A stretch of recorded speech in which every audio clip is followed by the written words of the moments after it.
I hope घर पे होंगे, स्वस्थ होंगे, मस्त होंगे और अच्छे से पढ़ाई कर रहे होंगे। तो मैं आपकी दोस्त शिल्पा चौधरी, तो आज के इस वीडियो में लेकर आई हूँ क्वेश्चंस। आपके जो चैप्टर है, तीसरा चैप्टर क्या था आपका, धारा विद्युत धारा, वो आपका लेसन समाप्त हो गया। अब बाकी आपके एनसीईआरटी क्वेश्चन जो आज के इस वीडियो में बताया जाएगा। तो चलिए देखते हैं कि पहला क्वेश्चंस उन्हीं से बनेगा जिनको अच्छे तरीके से चैप्टर तैयार हो। और सबसे इम्पॉर्टेंट बात, आपको फार्मूला लर्न होनी चाहिए, ठीक, तभी आपसे क्वेश्चंस बन पाएगी। और एक बात, क्वेश्चन लगाते समय आपको ये देखना है कि क्वेश्चन कह क्या रहा है। जब तक आपको क्वेश्चन समझ में नहीं आएगी, आपसे आंसर नहीं आएगा। क्यों नहीं आएगा? क्योंकि भैया तुम समझे ही नहीं हो कि क्वेश्चन कह क्या रहा। तो हम जब क्वेश्चन ही नहीं समझ पाएंगे तो आंसर कहाँ से देंगे, नहीं ना। तो उसके लिए आपको फार्मूला भी याद होना चाहिए और उसके साथ साथ क्वेश्चन में दिया क्या, गिवन, उसको पहले लिख लेना, ठीक। उसके बाद हमें देखना है कि ये क्या क्या इसमें कह रहा है और किस फार्मूले के आधार पर क्वेश्चंस लगेगी, ठीक। तो चलिए देखते हैं कि पहला क्वेश्चंस में क्या कह रहा है। यदि आपके पास, मेरे पास भी तो बुक है, आपके पास यदि एनसीईआरटी का बुक है तो आप खोल कर लेकर बैठ जाइए, ठीक।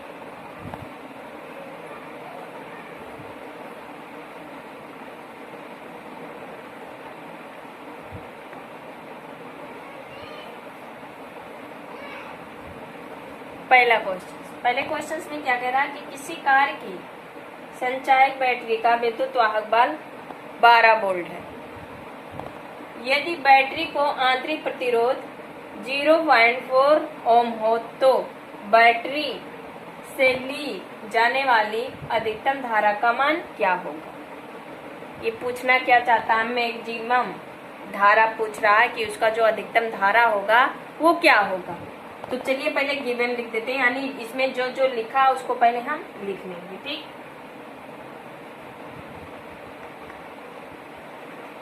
पहले क्या दिया, किसी कार की संचायक बैटरी का विद्युत वाहक बल, यानी ई हमें दिया है कितना, 12 वोल्ट।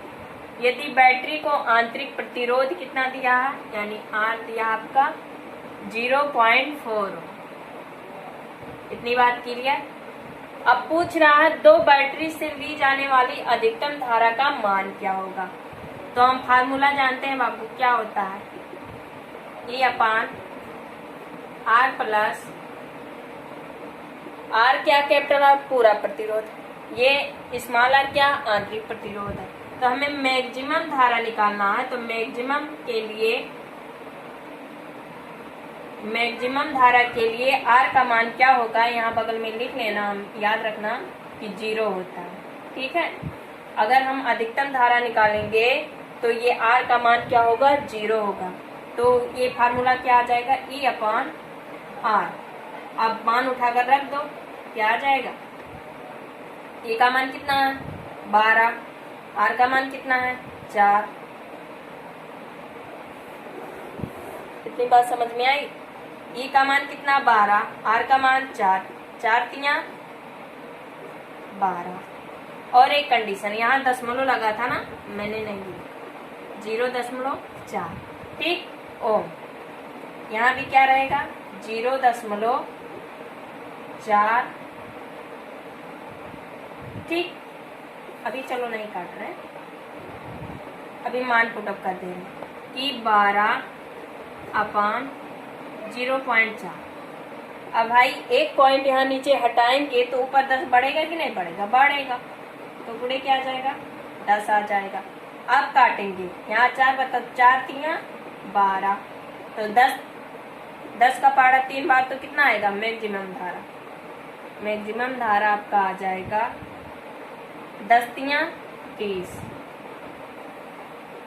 धारा पूछ रहा तो मात्रक एम्पियर, यानी मैक्सिमम धारा का मान 30 एम्पियर आएगा। ये आपका बहुत ही सरल क्वेश्चन था, पहला एनसीईआरटी का पहला क्वेश्चन। यही तो एनसीईआरटी में खासियत है, या निम्न से ही उच्च में जाता है। या पहले आते हैं जो क्वेश्चन, वो छोटे छोटे क्वेश्चन होते हैं, फिर जैसे हम आगे आगे बढ़ते जाते हैं आपका डिफिकल्ट क्वेश्चन आने लगती है, ठीक। और वैसे भी एनसीईआरटी से ही नीट का एग्जाम आप इसी से कर सकते हैं। ज़्यादातर एनसीईआरटी का ही पूछा जाता है।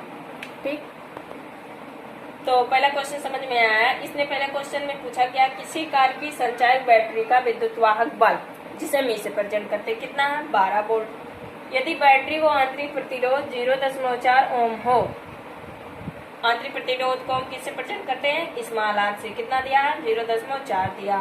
तो बैटरी से ली जाने वाली अधिकतम धारा का मान, यानी हमें आई पता करना, I equals E upon capital R plus are.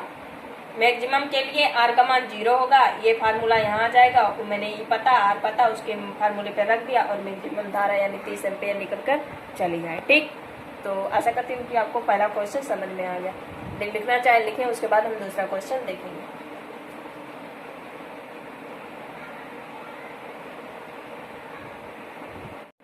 तो आपका पहला क्वेश्चन हो गया था, क्योंकि मुझे मिटाना पड़ता, फिर इस क्वेश्चन को लिखना पड़ता, क्योंकि जगह छोटे होने की वजह से मुझे डबल मेहनत करनी पड़ती है कि यहाँ पर लिखवाओ, कुछ टाइम लगेगा, इसलिए मैं पहले लिख देती हूँ ताकि ज़्यादा टाइम ना लगे। ठीक, तो पहला क्वेश्चन आपका हो गया था और दूसरा क्वेश्चन हम देखेंगे कि दूसरा क्वेश्चन में कहना क्या चाहता है। ये कहना चाहता है कि 10 वोल्ट विद्युत वाहक बल वाली बैटरी जिसका आंतरिक प्रतिरोध 3 ओम है, प्रतिरोध रोधक से संयोजित है। यदि परिपथ में दिखाई दे रहा है, यदि परिपथ में धारा का मान 0.5 एम्पियर हो तो प्रतिरोधक क्या है। जब परिपथ बंद है तो सेल की टर्मिनल वोल्टता क्या होगी। ठीक, यदि नहीं अच्छे से यहाँ पर दिखाई दे रहा तो आप एनसीईआरटी का बुक सामने रखकर देखोगे। ठीक, तो चलिए देखते हैं कि पहले हम लिखते क्या है। पहले हम देख लेते हैं कि इस क्वेश्चन में दिया क्या है।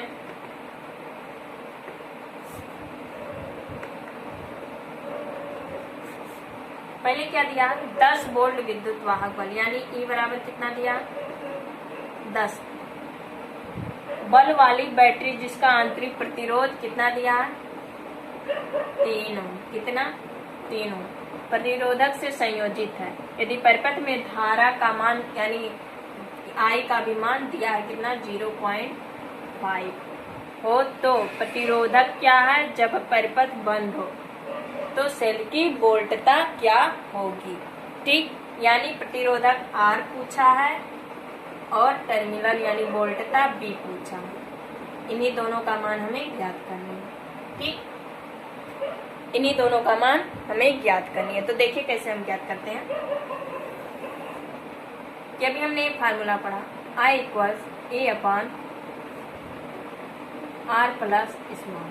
मैक्सिमम के लिए तो हमें निकालनी नहीं है। ठीक, तो क्या हो जाएगा, आई का मान हमें पता है कि नहीं 0.5 पता, ए का मान भी पता 10 वोल्ट, आर का नहीं पता तो उसका हमें मान ज्ञात करनी है। स्मॉल आर का 3 ओम। इतनी बात क्लियर। अब सारा मान हमने क्या किया, रख दिया। अब देखना, इसको इस साइड इसको इस साइड लाएंगे तो क्या होगा, आर प्लस भागे तो इधर जाएगा पूरा और ये इधर जाएगा तो 10 अपान 0.5। ठीक, इतनी बात क्लियर। अब यहाँ से एक पॉइंट हटाएंगे तो ऊपर एक 10 बढ़ाएंगे। ठीक, 5 दूनी 10 कैंसिल, 10 दूना 20, तो आर प्लस 3 बराबर 10 दूना 20। आई इसको उस साइड ले जाएंगे तो क्या होगा, आर बराबर 20 माइनस 3, यानी आर इक्वल्स नीचे दिखाई दे रही,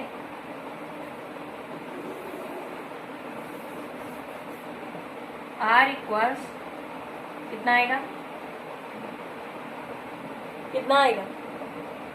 17। प्रतिरोध का मात्रक क्या होता है ओम। ठीक, यानी 17 ओम आया आपका आंसर। यानी हमें आर का मान पता हो गया। अब क्या ज्ञात करनी है, वोल्टता। तो बी बराबर हम क्या जानते हैं, आई हम निकालते हैं। तो बी इक्वल्स हम फार्मूला जानते हैं क्या होता है, E minus I equals are. ठीक, ये आपका फार्मूला होती है। ठीक, तो ई का मान मुझे पता है कि नहीं पता, कितना 10 माइनस आई का मान पता है कि नहीं पता, बिल्कुल पता 0.5। आर का मान पता है कि नहीं पता, बिल्कुल पता गुणे 2। ठीक, अब क्या करेंगे, 10 वैसे हैं माइनस वैसे है, इसका गुणा किससे करोगे तो 1.5 आएगा। ठीक, इतनी बात क्लियर। अब जब इसमें से 10 में से 1.5 घटाओगे तो कितना आएगा आपका आंसर, 8.5। ठीक, इतना आपका आंसर आएगा। विभो है तो किसमें आएगा, इसका मात्रक क्या होता है, बोल्ड। ठीक, तो ये जो कंडीशन आपको पूछा है कि प्रतिरोधक बताओ, तो मुझे प्रतिरोधक का मान यानी R 17 ओम मिल गया, और उसके बाद पूछा टर्मिनल वोल्टता का मान कितना है तो 8.5 यानी 8.5 वोल्ट आपका क्या है, टर्मिनल वोल्टता। प्रतिरोधक यानी कैपिटल R 17 ओम आपको मिल गया। तो ये आपका था दूसरा क्वेश्चन। ठीक, अब देखेंगे हम तीसरा क्वेश्चन में क्या कहना। आई होप आशा करती हूँ आपको दूसरा क्वेश्चन भी समझ में आ गया। ठीक, तो उतार लें।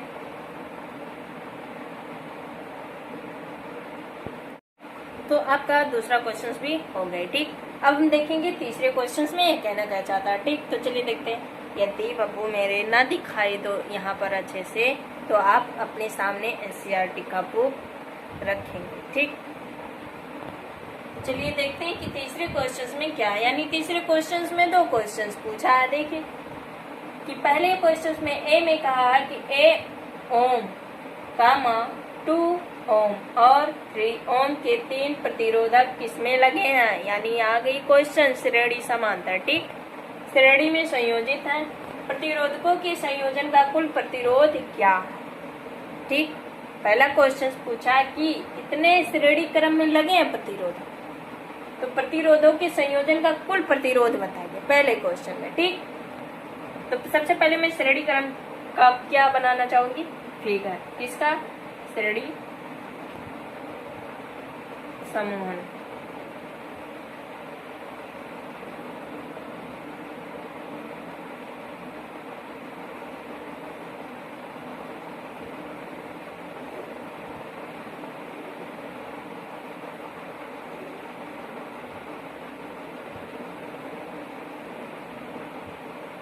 कितना यानी R1 कितना 1, R2 2, R3। ठीक, यदि प्रतिरोधों को संयोजन किसी 12, यह आपकी सर्किट है। ठीक, मैंने एक श्रेणी क्रम में प्रतिरोध लिया, उसको किससे, एक बैटरी से हमने कनेक्ट कर दिया। आपकी लगाना भूल गई। ठीक, यह आपका फिगर हुआ। अब हम देखेंगे कि हमें R1 का मान पहले पता है, गिवन लिखेंगे, जो जो दिया है पहले वो लिखेंगे। ठीक, क्या दिया है, R1 का मान दिया, कितना दिया, 1 दिया। R2 का मान कितना दिया, 2 दिया, और R3 का मान कितना दिया, 3 दिया। ठीक, तो हम श्रेणी क्रम का फार्मूला जानते हैं। प्रतिरोध में क्या होता है, R1 plus R2 plus R3। R1 का मान रख दो 1, 2, 3, तो R का मान कितना निकल कर आया, 6। मात्रा ये था आपका पहला क्वेश्चन। कुल प्रतिरोध कितना निकल कर आया, 6। ठीक, अब दूसरे के क्वेश्चन में कह रहा है यदि प्रतिरोधों को का संयोजन किसी 12 वोल्ट, यानी इस बैटरी में, बैटरी 12 वोल्ट की बैटरी जिसका, यानी बैटरी कितना 12 वोल्ट का। ठीक, आंतरिक प्रतिरोध नगण्य, यानी आंतरिक प्रतिरोध स्मॉल आर क्या है, नगण्य, न के बराबर, तो प्रत्येक प्रतिरोधों के सिरों पर वोल्टता ज्ञात करें। ये बोल्ड पूछ रहा है। ठीक है, कि इस पर क्या होगा, इस पर क्या होगा और इस पर क्या होगा। तो उसे जानने के लिए पहले हमें धारा पता नहीं है तो धारा पता करनी होगी। ठीक, तो हम जानते हैं I इक्वल्स क्या होता है, I इक्वल्स क्या होता है, B अपान R। यही तो फार्मूला होती है। अरे भाई ओम के नियम में पढ़ाया गया है, याद रखना, B अपान R। D का मान मुझे पता है कितना है, 12। कितना है, 12। R का मान कितना निकल कर आया, 6। 6 दूना 12। I का मान कितना निकल कर आया, 2। एम्पियर। कितनी निकल कर आई? 2 एम्पियर। ठीक, अब मुझे आई का मान पता हो गया तो हम अलग अलग निकाल सकते हैं कि नहीं निकाल सकते? क्या? यदि प्रतिरोधों का संयोजन किसी वोल्टेज से, तो बैटरी का जिसका, तो प्रत्येक प्रतिरोधों के सिरों पर वोल्टता ज्ञात कीजिए, यानी प्रत्येक का ज्ञात करना। तो आई पता हो गया। चलिए पारी पारी करके हम पहले B1 के लिए, फिर B2 के लिए, फिर B3 के लिए निकालेंगे। तो B1 बराबर क्या हो जाएगा? I into R1। ठीक, B1 के लिए निकालना है तो I का मान कितना निकल कर आया? 2 गुणे R1 का मान कितना है? R1 का मान कितना? 1। तो B1 का मान कितना आया? 2। और B1 का मान कितना आया? 2। अब B2 के लिए निकालेंगे तो I इंटू R2। I का मान तो वही रहेगा 2। R2 का मान कितना है? 2। तो 2 गुणे 2 बराबर 4, यानी B2 का मान भी निकल गया कितना? 4। अब किसका निकालेंगे? B3 का। किसका? B3 का। तो B3 बराबर क्या होगा? वही I3 होगा। R3 I का मान 2 ही रहेगा, गुणे R3 का मान क्या? 3 नहीं 6 वोल्ट। निकल गई कि नहीं निकल गई? सारे प्रतिरोधों के सिरों पर जो वोल्टता होगी, मैंने B1 पर कितना आया? 2 वोल्ट, B2 पर कितना आया? 4 वोल्ट, B3 पर कितना आया? 6 वोल्ट। ये आपका तीसरा क्वेश्चन था। ठीक, तो यदि उतारना चाहे तो इसका स्क्रीनशॉट ले सकते हैं। देखिए एक बार और कह रही हूँ कि पहले क्वेश्चंस में दे दिया सरलीकरण, तो मैंने R1 का मान भी दिया, फार्मूला जानते हैं सरलीकरण का ये होता है, उसी पर मैंने पुटअप कर दिया, पूरा प्रतिरोध निकल गया। उसके बाद वोल्टता हर सिरों पर, हर प्रतिरोधों के सिरों पर हमें क्या पूछा है? वोल्टता। ठीक, तो वोल्ट प्राप्त करने के लिए हमें धारा पता होना चाहिए, तो धारा नहीं पता था तो पहले मैंने धारा प्राप्त किया। धारा बराबर क्या होता है? वोल्ट विभवांतर प्रतिरोध। ठीक, तो इसका मान हमें पता था, पुटअप करके धारा का मान निकाला और फिर पारी पारी करके मैंने वोल्ट निकाल ली। ठीक, तो अब देखेंगे कि चौथे क्वेश्चन में क्या कह रहा है, यानी 3 क्वेश्चन आपके हो गए। अब चौथे क्वेश्चन में क्या बोल रहा है, चलिए देखते हैं कि 2 ओम, 4 ओम और 5 ओम के 3 प्रतिरोधक पार्श्वर में संयोजित है, यानी पार्श्वर का मतलब होता है समांतर क्रम में। ठीक, अभी तक हमने क्वेश्चन लगाया श्रेणी क्रम में, लेकिन ये वाला क्वेश्चन जिसमें दिया समांतर में, तो संयोजन का कुल प्रतिरोध क्या होगा, यानी फिगर कहना यानी चाहता हमें अच्छे तरीके से बताई थी फिगर। आइए, आशा करती हूँ कि आपके माइंड में बैठा होगा, लिंक गया नहीं होगा। ठीक,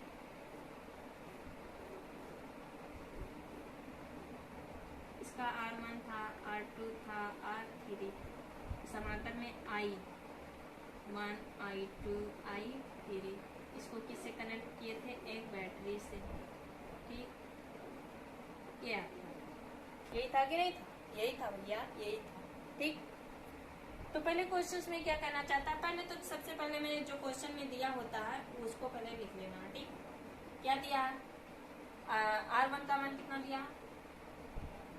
R1 का मान कितना दिया? 2। R2 का मान कितना दिया? 4। और गामा R3 का मान कितना दिया? 5। ठीक, इतनी बात क्लियर। और समांतर में हमने फार्मूला क्या पढ़ा था?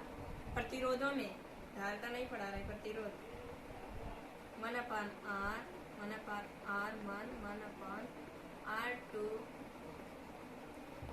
1/R3। ये पढ़ाई थी कि नहीं पढ़ाई थी? बोलो, पढ़ाई थी ना? ठीक, अब क्या करेंगे? सभी का मान लिख दो। R1 का मान कितना? 2। R2 का मान कितना है? 4। R3 का मान कितना? 5। ठीक, अब इसका जब हम एलसीएम लेंगे तो क्या आएगा? इसका एलसीएम लेंगे तो क्या आएगा? 20। क्या? 20। अब ऊपर देखो, किससे कटेगा? 10 गुना 20, 5 20,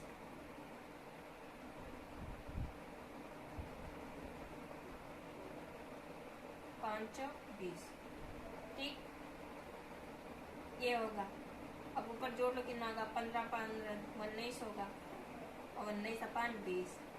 ठीक, जब मुझे आर का मान निकालना होगा तो क्या होगा, आर का ऊपर जाएगा तो 20 अपान कितना हो जाएगा 19, यानी हमें आर का मान कितना मिला 20/19। कितना मिला 20/19। देखो 20/19 आपको मिला।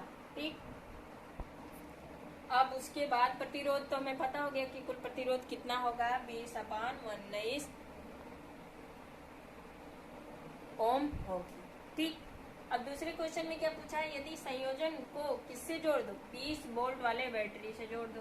कितने वोल्ट वाले, 20 वोल्ट वाले बैटरी के विद्युत वाहक बल की बैटरी जिसका आंतरिक प्रतिरोध नगण्य यानी ना के बराबर हो, तो प्रत्येक प्रतिरोध प्रवाहित होने वाली धारा, पहले तो धारा पूरा धारा निकालना, फिर उसके बाद पारी पारी करके R1 का मान, R2 पहले धारा, फिर दूसरा धारा, फिर तीसरा धारा, किस पर,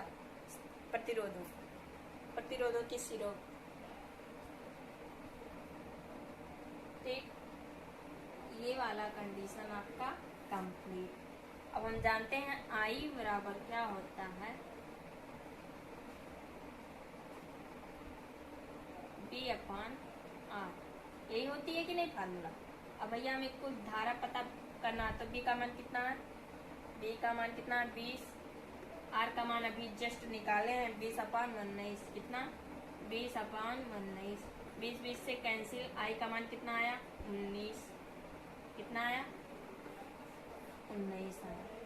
अब क्या करेंगे, I1 के लिए निकालेंगे। किसके लिए, I1 के लिए, क्योंकि यहाँ में पूछा क्या, धारा तथा बैटरी से ली गई कुल धारा। तो कुल धारा आपकी ये हुई, और प्रतिरोधों से प्रवाहित होने वाली, यानी इस पर प्रतिरोध 1 पर कितना प्रवाहित, प्रतिरोध 2 पर कितना प्रवाहित, उसका निकालेंगे। ठीक, तो I1 बराबर क्या लिखेंगे B/R1। ठीक, B का मान कितना है 20 है, B का मान कितना है 20 है, R1 का मान कितना है 2 है, 2 है कि नहीं, तो 10 दूना 20, यानी I1 का मान कितना निकल कर आया 10।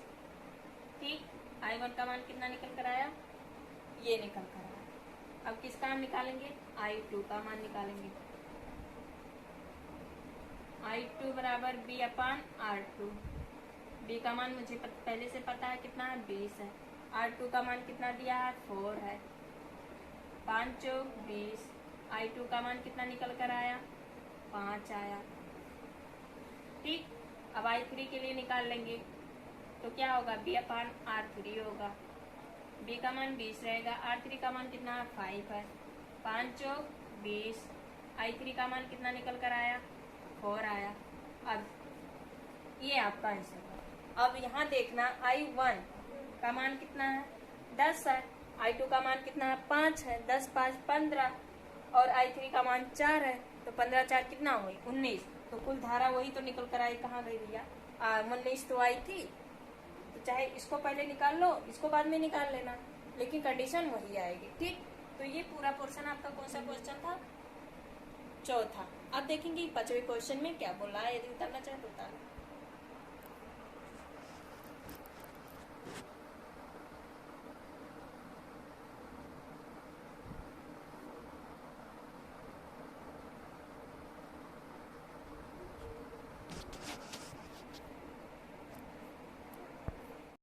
तो देखिए चौथे क्वेश्चन में यह क्या पूछना चाहता हूँ, चौथा नहीं आपका 5वां, चौथा तो आपका समाप्त हो गया। ठीक, तो चलिए देखते हैं कि क्या पूछा। कमरे की ताप 27.270 डिग्री सेल्सियस पर किसी तापन अवयव का प्रतिरोध 100 ओम है। यदि तापन अवयव का प्रतिरोध 117 ओम हो तो अवयव का ताप क्या होगा। प्रतिरोधक के पदार्थ का ताप गुणांक ताप, यानी गुणांक ताप मैंने बहुत अच्छे तरीके से समझाई। ठीक, फार्मूला तो उसका भी मान दिया है। ठीक, तो चलिए पहले मैं क्या क्या दिया उसको लिख लेते हैं। ठीक, क्या दिया, कितने डिग्री सेल्सियस पर 27, कितना प्रतिरोध दिया 100 ओम, और उसके बाद अल्फा मान, इसे ताप गुणांक को किसे प्रचंड करते हैं अल्फा से, कितना दिया है 1.7 0.0 गुणे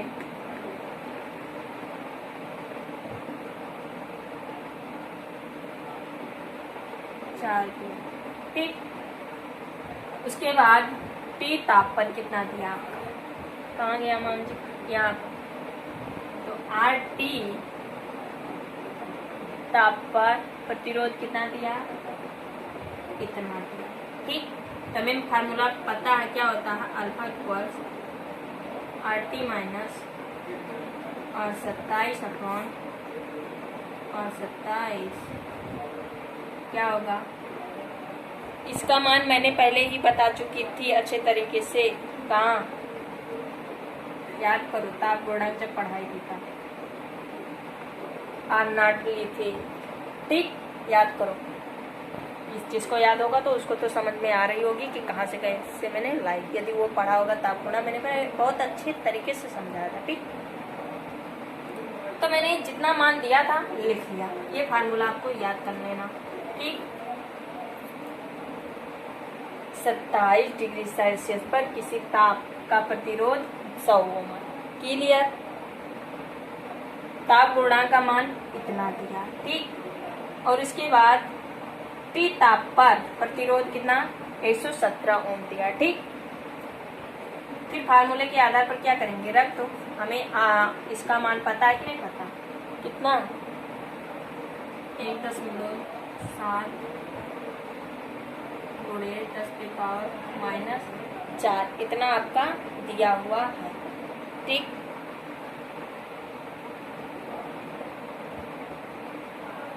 उसके बाद ये हमें पता, RT का मान भी दिया है कितना, 117 माइनस 27 का मान भी दिया कितना, 100, फिर 27 का यहाँ 100, T का मान माइनस 27, जितना जो मान दिया था मैंने पुटअप कर दी, वहाँ पर रख दी फार्मूले में, ठीक। अब इसको इस साइड ले आएंगे, इसको इस साइड, तो क्या होगा 100 माइनस T माइनस 27, ठीक। और इसको इस साइड लेंगे तो क्या होगा 107, और यहाँ देखना 117 में से 100 घटाओगे तो कितना आएगा, 17 आएगा। और इसको इस साइड लेगी, 7 गुणे 10⁻⁻4, ठीक। एक दशमलव यहाँ पर बढ़ाई, मतलब काटी, तो यहाँ पर 10 बढ़ा, ठीक। फिर यहाँ 17 कैंसिल,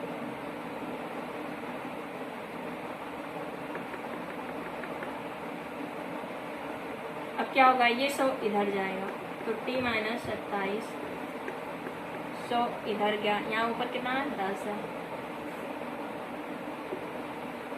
नीचे कितना 10⁻⁻4 गुणे 100, T माइनस 27, इतनी बात क्लियर, मैं लगाते जा रही हूँ, आपको ध्यान देना होगा, ठीक। 100 पे पावर कितना है 2 है, तो -4 और +2 बराबर कितना होगा, 2 ही होंगे ना, 2 ही होंगे। और ऊपर एक बैठा है तो ये ऊपर जाएगा तो क्या हो जाएगा, क्या हो जाएगा भैया, यहाँ पर 2 आए, ऊपर 10 एक बैठा है तो ये ऊपर जाएगा तो कितना आ जाएगा, बराबर 10 पे पावर 3 आ जाएगा, ठीक। और यहाँ पर T 27 को उधर भेज देंगे तो प्लस हो जाएगा, इसको क्या लिख सकते हैं 1000, ठीक। उसके बाद क्या 3 0 बढ़ाएंगे, उधर गया तो प्लस, ऐड करेंगे तो कितना आ जाएगा ताप 1027, इतना मान आपका निकल कर आ जाएगा, ठीक।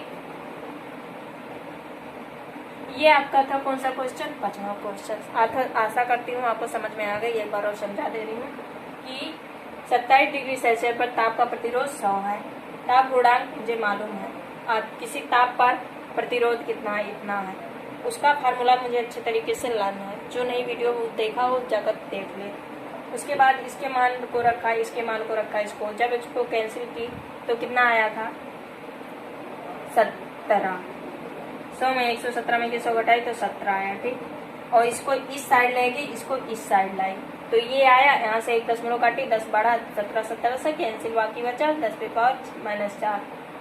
फिर इस 100 को इधर इस साइड लाए तो क्या होगा, इस पे 2 है, इस पे -4 घटाओगे तो कितना बचेगा 2, ये -2 ऊपर जाएगा तो कितना प्लस हो जाएगा, यहाँ पर 1 है तो कितना आ जाएगा 3 आ जाएगा। फिर ये -27 है, उसको उस साइड भेजी, प्लस हो गया 1000 में 27 जोड़ी तो ये 1027 डिग्री सेल्सियस ताप हमें प्राप्त हो गया। ठीक, तो ये तुमसे पूछना चाहता था कि आव का ताप क्या होगा, प्रतिरोध के पदार्थ का ताप गुणांक इतना हो तो इतना होगा। ठीक, यदि लिखना चाहे तो लिख लें। उसके बाद देखते हैं छठवें क्वेश्चन में क्या बोल रहा है। तो अब देखेंगे कि छठवें क्वेश्चन में क्या बोल रहा है। आपका 5वें क्वेश्चन तक आपका कंप्लीट हो गया क्वेश्चन। सब वो देखते हैं। छठवें क्वेश्चन में बोल रहा है कि 15 मीटर लंबे यानी कि कितना दिया, लंबे यानी लंबाई बोल रहा है कितना 15 मीटर, यूं 6.0 × 10⁻⁻⁻ अनुप्रस्थ काट का मतलब बोल रहा है कि क्षेत्रफल दिया है कितना 6.0 × 10⁻⁷ ये हो गई। और धारा प्रवाहित की गई है और इसका प्रतिरोध भी दिया है, कितना दिया 5.0। पूछ क्या रहा, मापा गया है।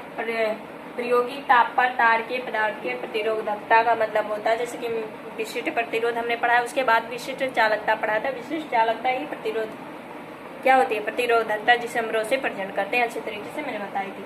तो फार्मूला क्या था आपका, इसे रो से हमें रो पता करनी है कि नहीं करनी है, वही करनी है। तो हम रो का फार्मूला जानते हैं R×A/L।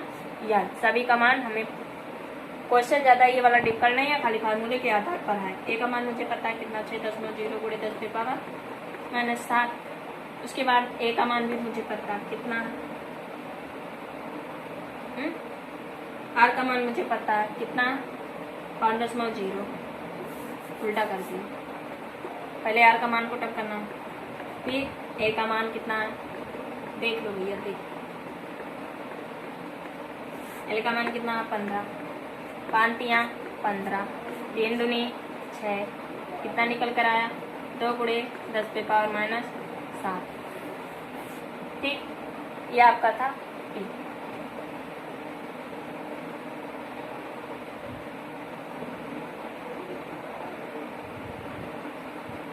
ठीक,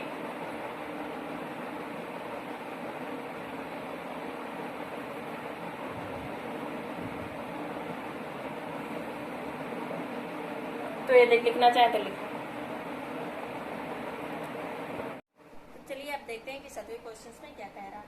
सिल्वर के किसी तार का 27.5 डिग्री सेल्सियस, यानी ये पूछ क्या रहा है कि इतने डिग्री सेल्सियस ताप पर कितना प्रतिरोध है 27.5, कितना 2.1 ओम। फिर बोल रहा है 100 डिग्री सेल्सियस पर प्रतिरोध कितना 2.7, किस पे 100 डिग्री सेल्सियस कितना है 2.7। सिल्वर का प्रतिरोधकता ताप गुणांक ज्ञात कीजिए, यानी आपको इसका मान ज्ञात करनी है। तो फार्मूला मुझे पता है, क्या पता है कि इसका होता है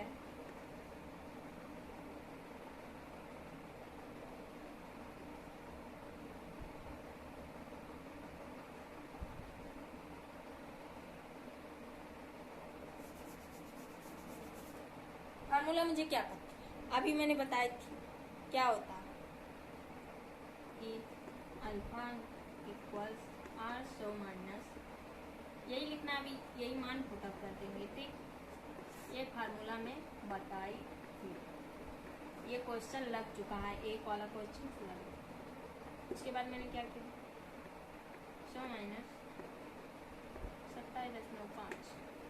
ठीक, इसका मान कितना है 2.7 माइनस इसका मान कितना है 2.1। ठीक, और इसका मान कितना है 2.1, 100 - 27। ठीक, इसका जब हम कैलकुलेशन करेंगे, आप करके देख लेना, यहाँ पर ज़्यादा लेंदी हो जाएगा तो आप कैलकुलेशन खुद करके देखोगे। ठीक, तो इसका आंसर आपको मिलेगा, इसका आंसर आपको मिलेगा, क्या आएगा आपका आंसर 0.00 39 डिग्री सेल्सियस, ये आपका मान आएगा। आप कैलकुलेशन करके देख लोगे, ठीक है, घर पे। तो ये आपका था 7वां क्वेश्चन।